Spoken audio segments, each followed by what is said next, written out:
រុនសួស្តីកូនកូនតើយើងបន្តមេរៀនយើងទៀតណាកូនកូនបើកសៀវភៅភាសាខ្មែរថ្នាក់ទី2ទំព័រទី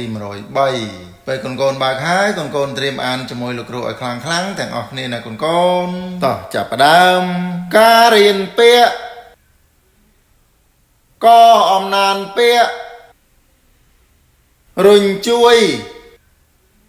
ប្រជាប្រិយគុំអនលងអនលោច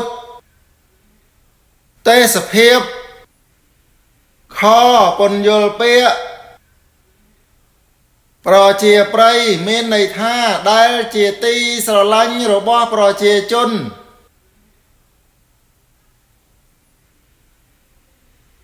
អនលងអនលោចមានន័យថាស្រងេះស្រងោចទេសភាពមានន័យថាភាពប្រកបដោយធម្មជាតិ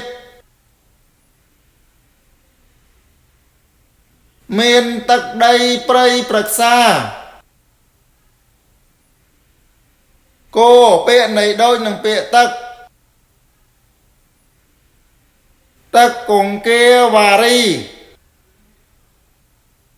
ខោពាក្យផ្ទុយយឺតផ្ទុយនឹងលឿន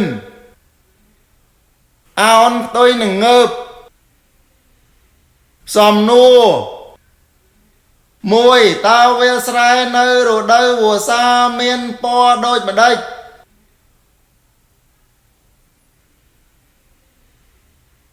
វាលស្រែនៅរដូវវស្សាមានពណ៌ខៀវស្រងាត់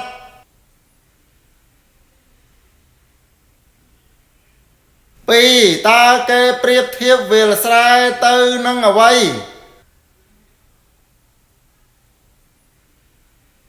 គេប្រៀបធៀបវាលស្រែដូចទៅនឹងកម្រាលព្រំពណ៌បៃតង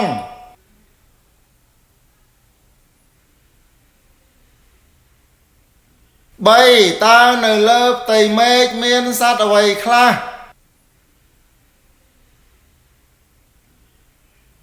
នៅលើផ្ទៃមេឃមានសត្វកុកក្រសារនាលក្រៀល4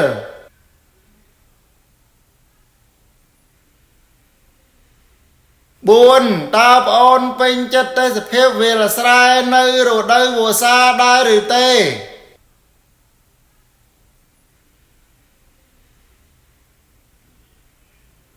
ខ្ញុំពេញចិត្តទេសភាពវាលស្រែនៅរដូវវស្សាខ្លាំងណាស់